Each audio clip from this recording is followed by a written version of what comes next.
Selamat siang pemirsa, saya Joyce Wacanulus Tiga Budi hadir untuk membahas tentang fenomena yang marak terjadi di kalangan mahasiswa. Di era digital ini, teknologi seperti ChatGPT berkembang pesat. ChatGPT adalah teknologi berbasis AI yang membantu pengguna mendapatkan informasi, menyusun teks, dan menemukan solusi untuk berbagai masalah. Pengguna dapat mendapatkan jawaban yang sesuai dengan pertanyaan mereka dalam hitungan detik. Aplikasi ini sangat menjadi populer, terutama di kalangan mahasiswa. Pertanyaan besar muncul terkait penggunaan ChatGPT. Apakah itu benar-benar membantu? Apakah itu justru mengalihkan pemikiran kritis yang seharusnya ada? Menurut data dari berbagai survei, ChatGPT telah digunakan oleh sebagian besar mahasiswa untuk menyelesaikan tugas, mencari ide untuk tugas, dan menulis esai. Sebagian besar orang melihat teknologi ini sebagai cara cepat untuk menyelesaikan tugas. Kemudahan ini bagaimanapun memiliki dua sisi. Ada sejumlah mahasiswa yang terlalu bergantung pada ChatGPT. Beberapa bahkan mengatakan bahwa mereka kesulitan memulai tugas tanpa bantuan aplikasi ini. Fakta ini harus dibahas lebih lanjut. Apakah ChatGPT adalah alat yang membantu mahasiswa belajar lebih cepat, atau justru alat yang menyebabkan mereka kehilangan kemampuan mandiri? Mari kita simak laporan wawancara yang dilakukan oleh rekan saya berikut ini. Baik pemirsa, saya sedang berada di Universitas Muhammadiyah Surakarta. Kali ini saya bersama salah satu mahasiswa. Bisa diperkenalkan, Kak? Nama saya Alisa Hajmita, biasa dipanggil Maya. Saya dari Prodi Ilmu Informasi. Baik, kali ini saya akan memberikan beberapa pertanyaan, Kak. Bisa dijawab dengan jujur. Pertanyaan pertama, kira-kira seberapa sering Kakak menggunakan ChatGPT dalam keseharian perkuliahan Kakak? Kalau saya sih hampir setiap hari sih Kak. Soalnya kan kebanyakan tugas saya itu esai dan saya biasanya cari referensi itu dari ChatGPT. Baik, dalam penggunaan ChatGPT ini, apakah Kakak merasa banyak manfaat yang dapat dicari dari ChatGPT? Ada sih Kak, lebih praktis terus juga cepat. Soalnya semua informasi yang saya butuhin itu ada di ChatGPT. Baik, selain manfaat nih Kak, kira-kira Kakak merasa ketergantungan atau tidak dari ChatGPT ini? Pasti ketergantungan juga sih Kak. Jadi kayak saya kurang percaya diri sama jawaban saya, terus sama kurang pede sama apa yang saya tunjukin.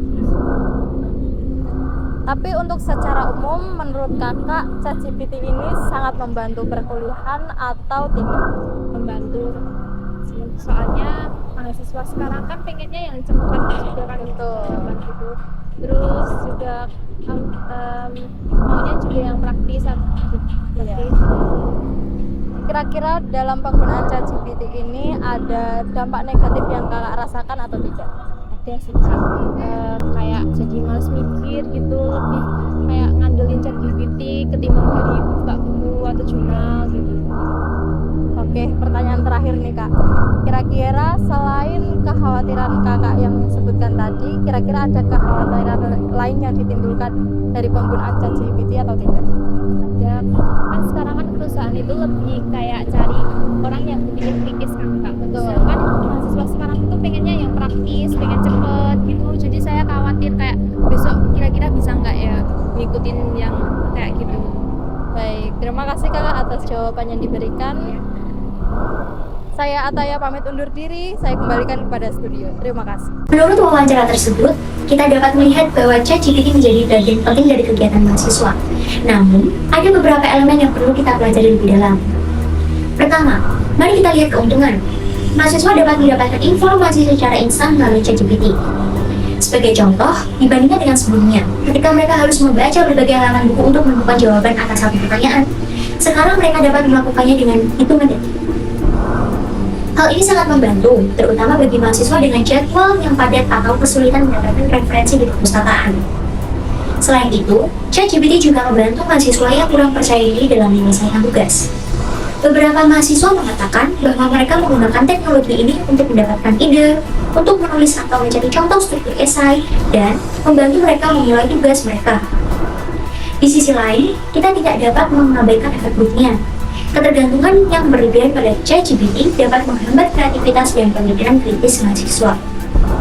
Sebagian mahasiswa bahkan menjadi terbiasa menerima jawaban instan tanpa memeriksa informasi lebih lanjut. Selain itu, ada kemungkinan penurunan kemampuan literasi, kemampuan dasar membaca, menulis, dan memahami teks panjang sangat penting, terutama bagi mahasiswa. Jika semua informasi dikumpulkan melalui ChatGPT, kemampuan ini bisa terabaikan. Potensi pelanggaran etika akademik adalah masalah yang cukup mengkhawatirkan. Mahasiswa terkadang tergoda untuk menyalin jawaban ChatGPT secara langsung tanpa memprosesnya terlebih dahulu. Hal ini dapat melanggar etika akademik dan menghambat pertumbuhan pikiran mereka sendiri. Bagaimana cara terbaik untuk menangani fenomena ini? Menggunakan teknologi dengan bijak adalah jawaban yang tepat. ChatGPT seharusnya digunakan sebagai alat bantu daripada sebagai alat utama. Sangat penting bagi mahasiswa didorong untuk terus-menerus membaca, melakukan penelitian, dan berbicara tentang topik yang mereka pelajari. ChatGPT dapat berfungsi sebagai mitra belajar yang berguna, tetapi tidak menggantikan proses belajar mereka. Di era komputer dan internet saat ini, teknologi tidak dapat dihindari. Teknologi seperti alat lain harus digunakan dengan hati-hati. Kami harus memastikan bahwa kemudahan ChatGPT tidak mengganggu proses pembelajaran yang mendalam dan signifikan. Pemirsa, kehidupan modern kita dilengkapi dengan teknologi.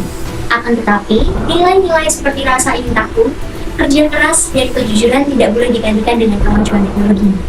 Kita dapat menggunakan teknologi secara bertanggung jawab untuk menghasilkan generasi muda yang tidak hanya cerdas secara kognitif, tapi juga tangguh dalam menghadapi tantangan masa depan. Demikian laporan kami hari ini tentang ChatGPT dan mahasiswa. Saya Joyce Wacang Budi bersama dengan seluruh tim mengucapkan terima kasih atas perhatian Anda. Sampai jumpa dalam program berita berikutnya.